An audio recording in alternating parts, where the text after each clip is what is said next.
Good morning, good evening, good afternoon, wherever you are in the world. This is John with Tommy's Top Picks here to bring you your weekly flesh and blood market update. Let us talk a little bit about some box prices. I got some singles and just kind of what's popular I want to talk about, and then I got some Marvels and what's going on there. I wanna look into that because that's my favorite space of flesh and blood and the place I like to collect. And then there's some general market updates, but nothing too crazy. There's a FOMC meeting that indicated where the Fed was leaning, which has some impact, but I wouldn't say a huge impact. And we'll get into why if you stick around to listen to that part. All right, let's dive in. I will say it's a pretty quiet week. That's why I have these other topics lined up. Not too much to talk about. Basically, Unlimited is flat. Nothing is happening. First edition boxes will give an honorable mention to WTR. First edition has come down 4.36% to 23.14 from 24.15. It stinks because it's low. It's like one of the lowest numbers we've had for this. I think 2200 is the lowest, but not great. But at the end of the day, it's kind of just where the market is for these kind of high-end products on TCG Player. We talked about this, I think, last week before, that TCG Player is not the best place to get it. In fact, Channel Fireball, I think it was Card Shop Live version of Channel Fireball, actually had Arcane cases available for like 7K, and they had them on the website. They did not have WTR. I believe the last time I looked at them, maybe a month or two ago, they had both cases available. I don't recall what WTR was, but it was pretty high. It was not the number that we usually list down here, right? These 27 and 24.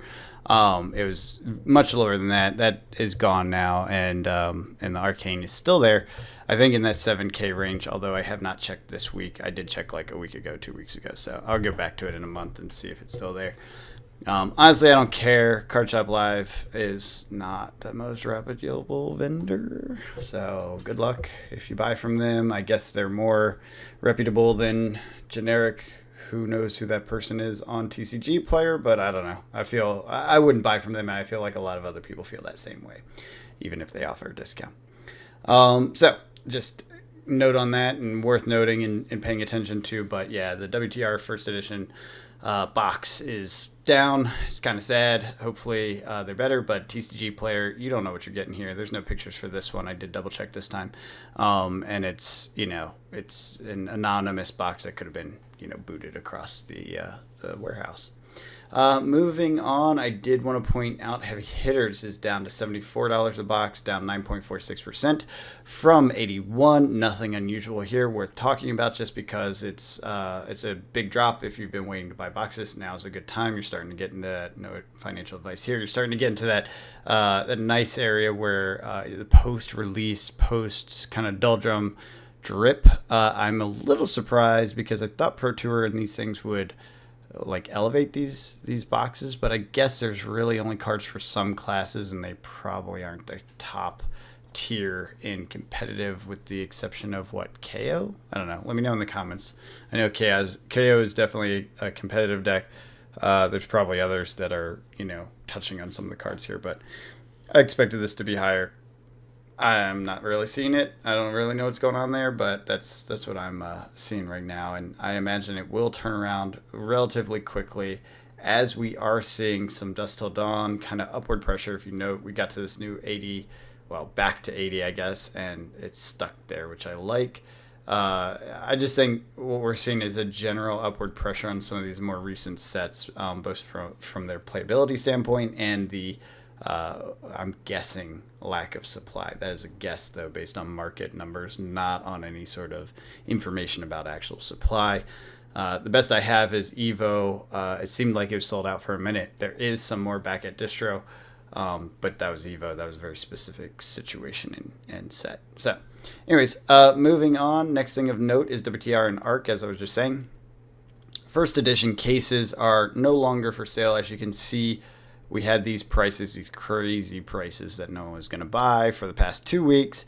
After weeks and weeks and weeks of none being on sale, I fully expect these to come back because we've seen this show before. If you go back, we've gone into this. Oh, they're back. Oh, they're gone. Oh, they're back. Oh, they're gone. Oh, they're back. It's same price all the way back to what is this?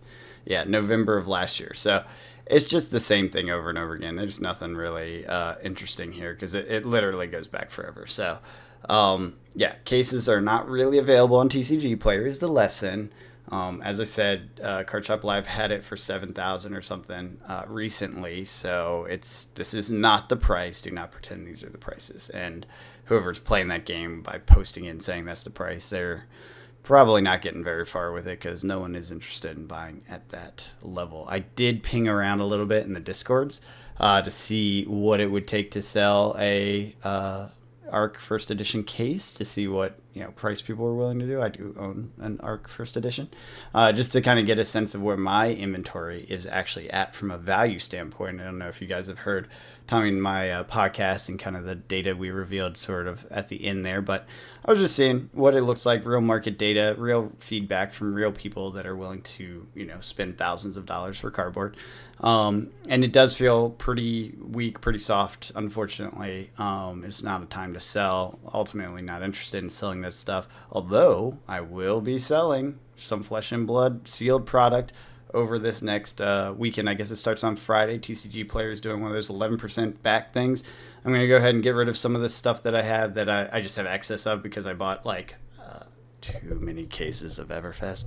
I'm trying to make some room. I need some space. It's actually now stored in my basement, which is not a very safe place. I do have a humidifier going, a dehumidifier. Do not humidify your cardboard. That's a bad plan. Dehumidifier going down there, but it's a basement. It does get damp towards the summer. And I'm really nervous about keeping it there. So I'm trying to unload some of the stuff. And I will be completely honest with you guys. I'm unloading more old Magic than I am Flesh and Blood, just so you have a sense of where I am on things. I still believe Flesh and Blood has a beautiful future, but it's getting nerve-wracking trying to store all this stuff. It's just too much cardboard. I don't have the space for it, unfortunately, and I do not want it to go to zero because it gets wet. There's nothing worse than a full loss because of damage, environmental damage. I'd be so sad about that. So some of the stuff I have excess of, Uprising, I think Outsiders is one of them. I can't remember what else, but I'll be listing a bunch of stuff. Not a whole lot, but a lot, some stuff. And I'm listing it over lowest because I really don't want to let go of it at lowest, but I do expect some sell through over this weekend because these sales tend to push boxes. And like I said, most of it's going to be older Magic that's, kind of recovered a bit and now I'm either break even or slight gain sort of thing.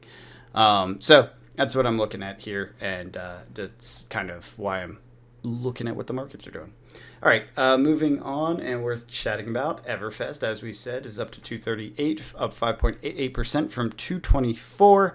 Is this surprising? No, because it dropped down to 240, and this is still below where it dropped down to. Sadly, we're not seeing a big spike or uptick right now, but I feel like that's the whole market right now. And then honorable mention, heavy hitters is down 4.85% to 309 from 324. All right, let's jump into some cards because I do want to look at some stuff. I pulled up best selling. This, if you've listened for a long time, you know that I have a hard time with this best selling formula and what the heck it actually represents. I think it's particularly bad in Flesh and Blood because of the foils and non-foils listed together. And then Unlimited and First Edition even more so. And I think it causes the algorithm to kind of flub. I will say best-selling E-Strikes at $37. It does feel like it's a pretty good price. It says it's flat here for First Edition. Unlimited edition. It's not really doing anything. If anything is ticking up a little bit, maybe it is. It looks like, oh, that's a Spanish one. That's why. Yeah, it's ticking up a bit. There's some sales. Worth noting. Look at how many sales in March alone. Like, that seems like a lot. Went from 32 up to 37, so I guess this is ticking up. It is a popular card. I do wonder if this page captures like kind of the buyout mentality. I know Staxel was talking about some recent buyouts, so I think that's a thing. I just don't have the details. I don't follow it. I suggest you follow him if you want those kind of details because he does stay on top of it very well. Excuse me. I will note there's been a few upticks. I believe this was under 600 not that long ago. Yeah. Last week under sales under 700. Sorry, under 700. So I meant in the 600s. It's ticking up a little bit, but then again, 3 sold at 798 not that long ago. So I'm not sure. That feels really fishy. Why did 3 sell at 798? That feels really fishy. Anyways, when there's a bunch of 690s on both sides of it, that's weird.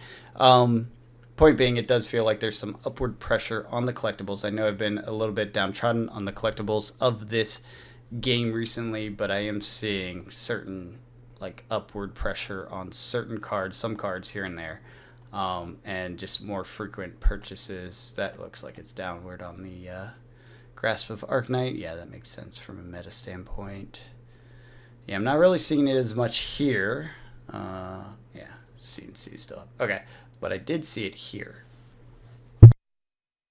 And this is where I have some interest, because if you look back, I saw this, I was like, oh, is this a great opportunity? No. It's actually up from this 90 low. And we've been seeing some consistent sales over the month, you know. Now that said, last sold is 120. The highest of this period is 129. It had a dip, came back up, but it's way off this 90 low from November. I do find it interesting that some of these are kind of pushing upwards. I think we're seeing it again. This Codex of Frailties at 319. Just the other week we were looking at it was less than this.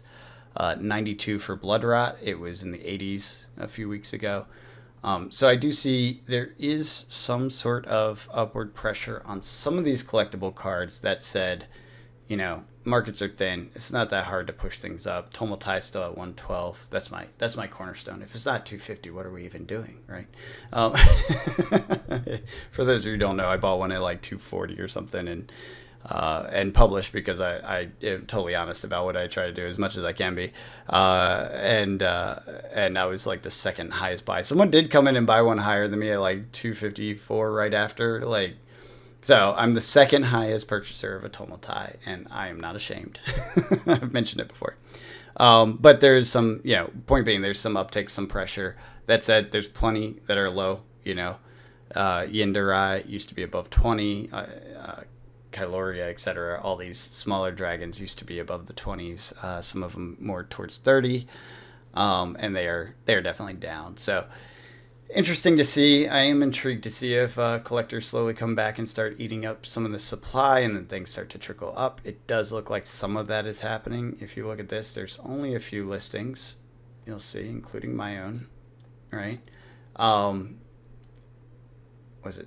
3 are listed before it's at essentially 400, and we're currently at 319. So that's pretty interesting. And like I said, I'm transparent. You know, this is my own 398. I put it there because that's where I want to see it sell.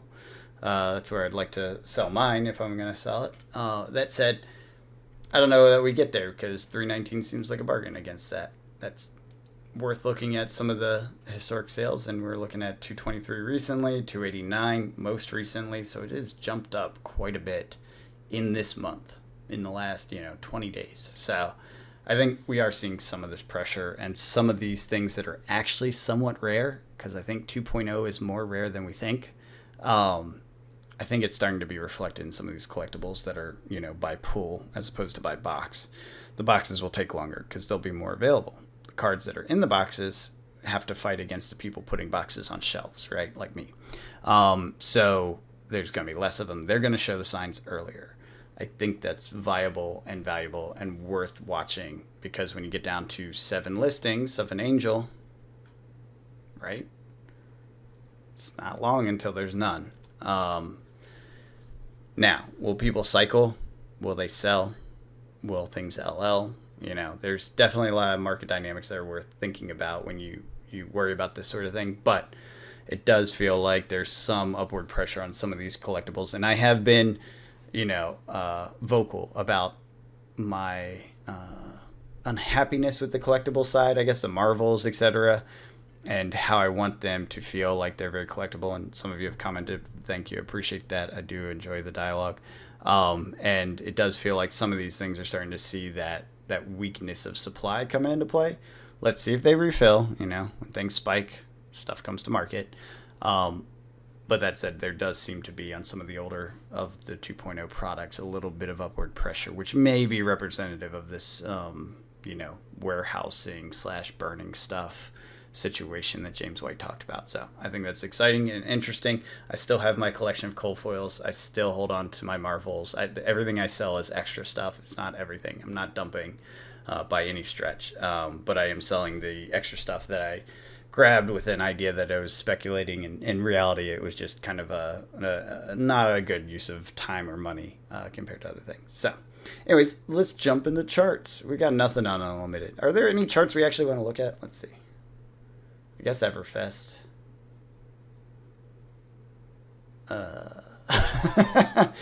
Everything else will be kind of sad. All right, we'll go to first edition WTR because it's the only other thing that is having interesting activity.